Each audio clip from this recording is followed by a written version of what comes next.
yeah.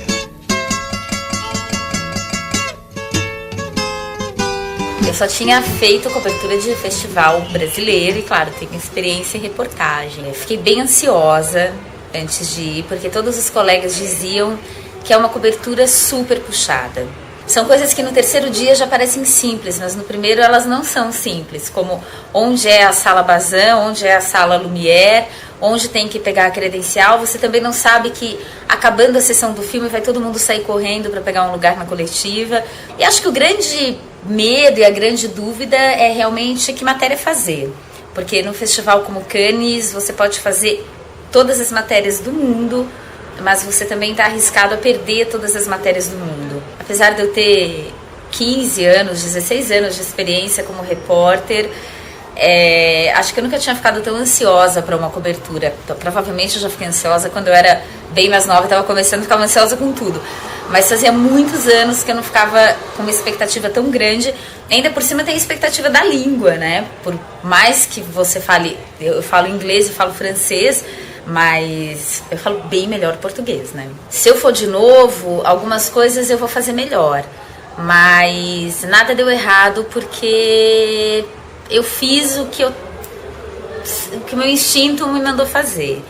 E eu acho que eu fui muito fiel ao meu olhar de repórter e eu fiz as coisas que eu achava mais importantes naquele momento. Eu descobri tardiamente que eu estava numa lista dos poucos jornalistas que poderiam fazer parte das mesas redondas, que é um grupo de jornalistas que se reúne com a equipe do Wall Street, que era o filme do Oliver Stone. Eu fui descobrir 3 dias depois que eu podia ter ido e não fui.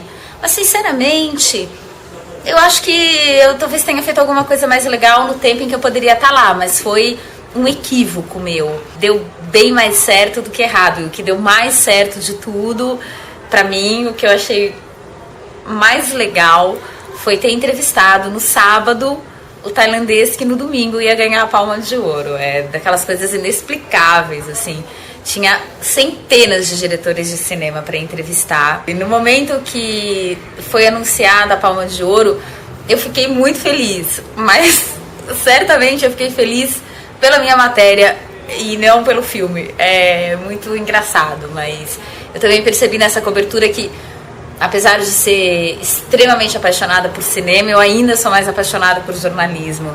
Entre os filmes e as matérias, o que mais me dava alegria e o que eu mais buscava era a boa matéria. Eu vou falar o que eu não deveria falar, as pessoas ficam muito irritadas com isso. Quem não é jornalista, quem não imagina o que é Cannes, acha que dormir no filme é um desrespeito. Mas não é físico. No meu caso, eu já fiz uma promessa, que se eu for cobrir de novo um festival internacional, eu vou a um médico e eu vou pedir uns remedinhos pra eu ficar acordada. Porque são 4 filmes por dia. E você fica andando de um lado pro outro, tem que mandar a matéria pro jornal e tem que escrever pro online, daí não almoça. E aí você vai ficando meio fraca, porque não tem comida, não dormiu, aí tem o fuso horário, e dá muito sono nos filmes. E muita gente dorme. E eu dormi um pouco no filme que ganhou a Palma de Ouro. Mas eu olhava, e aquele filme meio lento, aquela língua, aqueles bichos, aquelas árvores, e daí dava aquela, né, aquele soninho. Mas eu saí do filme sem ter entendido muito bem o que eu vi. O filme é muito complexo e é muito esquisito. Mas eu saí de lá com a certeza de que eu tinha que pedir entrevista. Aí vem um pouco o nosso conhecimento também, né? Você vai pra lá, talvez até sem perceber, mas já tendo visto muitos filmes na vida, já tendo escrito muito, conhecendo mais o assunto do que a gente imagina, do que eu imaginava. E eu sabia que o Apichatpong era um cara aí da onda, que há um movimento de simpatia pelo cinema feito no Oriente. Então tem alguns dados concretos. Ele era importante, mas tem também um feeling. E aí quando eu saí do hotel para ir pra premiação, o cara da portaria falou, hoje é o último dia. E aí, falei, vamos ver, né? Vai ser fácil, porque é só relatar. Aí eu falei assim, só não vai ser fácil pra mim se aquele tailandês ganhar. Eu falei, por quê? Eu falei, porque eu tenho uma entrevista com ele e se ele ganhar eu vou ter que fazer uma coisa muito maior e não vai dar tempo, eu vou ter 2 horas pra escrever tudo. Aí o cara do hotel falou assim, mas e aí, você quer que eu torça pra ele ganhar ou pra ele não ganhar? Eu olhei pra ele e disse, não tenho a menor ideia. E eu saí de lá um pouco com essa sensação, porque você tá tão cansado que tem um lado seu que fala, eu quero dormir, né? Eu quero terminar isso logo. Mais gente fez essa entrevista, mas só a gente deu essa entrevista naquele dia. Eu tenho que confessar que eu não tive tempo pra me preparar. Quando saiu a lista de Cannes, eu queria ter visto, falei, vou ver o filme, rever todos os filmes de todos os diretores que estão em Cannes. Não existe. Acho que o preparo é o que você já viveu. Algumas pessoas fazem isso. Elas preveem todas as matérias que elas vão publicar antes, vendo a lista dos filmes, o que interessa. Eu acho que isso é o que engessa a cobertura. Por isso que a cobertura às vezes é tão repetitiva. Porque você está tão preocupado em cumprir aquilo que você se propôs a fazer, que você fecha os olhos para o resto. Então eu acho que um pouquinho de caos, um pouquinho de vivência. Eu acho que perder a entrevista com a equipe do Wall Street, perder a entrevista com o Oliver Stone, faz parte da cobertura. Não adiantava eu querer fazer a mesma coisa que o meu colega que cobre Cannes há 20 anos ia fazer. Porque o que ele tem para oferecer é diferente do que eu tenho para oferecer. Então eu procurei ser verdadeira comigo. E eu também não tive medo de assumir, por exemplo, o meu não entendimento. Eu ignorei a cobertura de todo mundo. Eu não sei o que ninguém deu. Talvez a maneira de ser original na cobertura é não se preocupar com os outros e ir atrás do nosso olhar, porque aí sim você é original, porque cada um tem um interesse, cada um vê a vida de um jeito, e a cobertura foi um pouco a maneira como eu vejo a vida. Olha, a minha rotina foi pesada. A primeira sessão, eu acho isso surreal, acontece às 8h30 da manhã, não é horário de um ser humano ver filmes.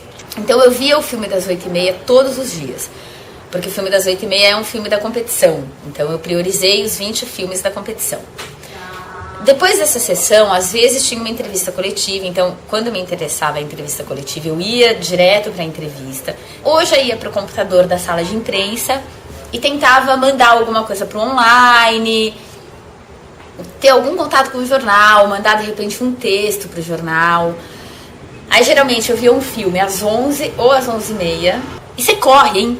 Esse correr lá não é uma figura de linguagem, é correr para chegar nos lugares a tempo. Depois desse segundo filme, eu geralmente sentava para mandar matéria para o jornal.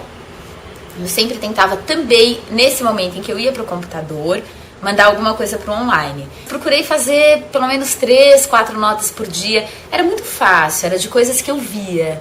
Eu geralmente tinha que mandar a matéria até às 7 da noite de lá, que era 2 da tarde aqui no Brasil, que combinava com o horário de fechamento da Ilustrada, porque às 7 sempre tinha outro filme da competição.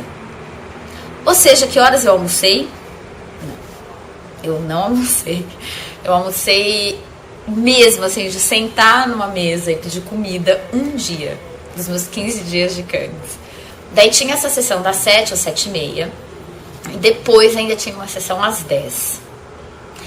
Essa sessão das 10, alguns colegas assistiam, eu assisti algumas, mas foi aí que entrou o meu lado, vou viver um pouco dentro do possível, que quando eu estava muito cansada e com fome, eu tentava ir jantar.